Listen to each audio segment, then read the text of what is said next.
Someone on my TikTok has been asking me to make French onion soup every day for a while now, and I'm finally gonna do it, but I want more than a minute to do it justice.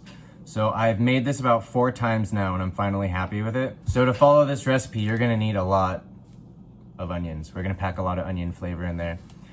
This isn't really gonna be a traditional recipe, but it's going to be a delicious recipe. So let's start with the onions. So we're just gonna take this top off, save this. We're gonna take this bottom piece off, trash this. Slice your onions.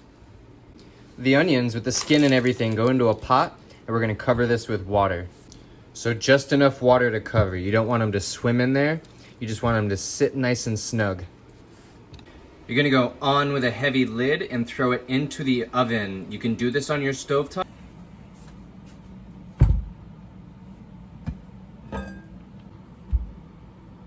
So 8 hours later, this comes out of the oven. It's 1 a.m. Put it in earlier than I did, don't be like me. Okay, so what we have now is all of these onions. They're lightly caramelized. They taste like nothing. Why?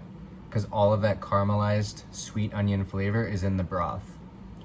So we made a sweet onion stock to make our French onion soup. So cool this down with all the veg in there, strain it off, and then we're gonna reduce it a little bit.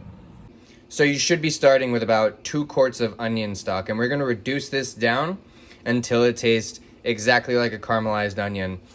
Okay, it's reduced by just about half, and it has this really nice deep golden color to it, and it doesn't taste watery. It just tastes like an onion, like if you were to bite into a very slowly cooked sweet onion.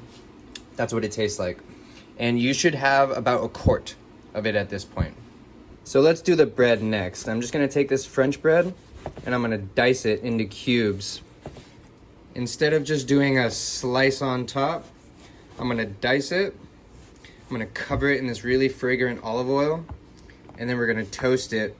Make kind of like croutons. The outside is gonna be really crispy, but the inside is gonna be really soft. So the bread's diced up, set that to the side. Got a clove of garlic, and we're just gonna smash. Garlic goes into some olive oil, and we're gonna toast this and make it really fragrant. Once the garlic has fried in the oil and it's super toasty, take it out. So I poured that oil over the bread and I hit it with salt, and this is gonna go into the oven. Lay it out in a single flat layer and try to get some space in between them, because we're trying to get the maximum amount of crunchy surface area. So we're gonna fry shallots in butter. This is whole butter, this is not clarified butter. And a lot of people might be thinking, the milk solids, they're gonna burn though. And no, and I'll explain why in a minute. So we're gonna start from cold. And we're gonna add the shallots in there when they're cold. We're gonna turn it on to medium-low heat, and we're gonna bring it up to temperature together. And this is going to make moisture from inside of the shallots evaporate. And then towards the end of the cooking, we're gonna crank the heat to high. The shallots are gonna get crispy. The butter is gonna brown. All of those milk solids are gonna stick to the shallots, and we're gonna strain it off, and it's super delicious. Once the shallots are slightly translucent, we're gonna crank the heat to medium high, and we're gonna watch it and stir it the whole time. Once the butter has started to foam and the shallots are really golden like that, strain it, because they're gonna get darker as they cool. These go onto a paper towel to drain. Hit them with salt and pepper right away. So I've got my onions here sliced, ready to go. I'm gonna set these to the side, but we're gonna make a bouquet garni. So we're gonna make it using this leek. So what you're gonna do is you're gonna cut into the leek, but you're not gonna go all the way through, maybe about yay much. And you're gonna remove the inside, this little core here. You're gonna take that out. You're gonna tuck all of your aromatics inside of the leek. And then you're gonna put that core right back on top, and then we're gonna tie this up, and that's our bouquet. So just start on one side, and that is it. The benefits of doing it this way is you can just pluck it out later. You don't have to worry about finding any sticks or anything in your food. And then we're just gonna toss in the onions. And then the trick to this is don't stir it too often. Let the onions on the bottom start to cook and caramelize, and then give it a stir and mix it really well. Once the onions have released all of their liquid, as in there's no more liquid pooling at the bottom of the pan, we're gonna add our butter, and then we're gonna fry it in butter. Now the best advice I can give you for caramelized onions is just don't stir it that often. Maybe every 8 minutes, come over and stir it and let them get color. This is gonna take you like 30 to 40 minutes.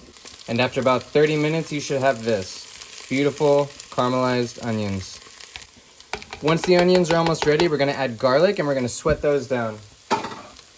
And now we're gonna deglaze with wine and get all of that fond off of the bottom of the pot. So make sure you scrape the bottom of the pot, get all of that beautiful flavor in there. And then once the wine is almost dry, not completely cooked out, we're gonna add flour. And then we're gonna cook it on really low heat, and we're gonna cook out the raw flour flavor before we add our stock. But I mean, look at those onions. So try to use a good stock when you're making this. A soup is only as good as the stock that you put into it. You could have wonderful vegetables and ingredients, but if the stock doesn't taste good, then the soup's not gonna taste good. I have mentioned before, a lot of restaurants are selling groceries, and you can buy beef stock and chicken stock at the restaurants. So check out your local area. You will find a great full-bodied stock with none of the caramel coloring or sugar or any of that other crap. So we're gonna add our bouquet garni, and then we're gonna add our stock. And now we're just gonna simmer it for 30 to 40 minutes. 30 minutes later, adjust your seasoning with salt and black pepper, and then you can add a little bit of sherry vinegar if you want it more acidic. So instead of going into a bowl, I'm gonna go into this pan to maximize the ooey gooey surface area of the cheese. I'm gonna cover it with those croutons that we made from earlier. Once the bread's in there, we're gonna add taleggio. And then we're gonna add the gruyere. Comes out from the broiler, we're gonna add those shallots that we fried in butter. This is really good. It might just be the absurd amount of cheese, but this is really good. It's everything you want in a French onion soup.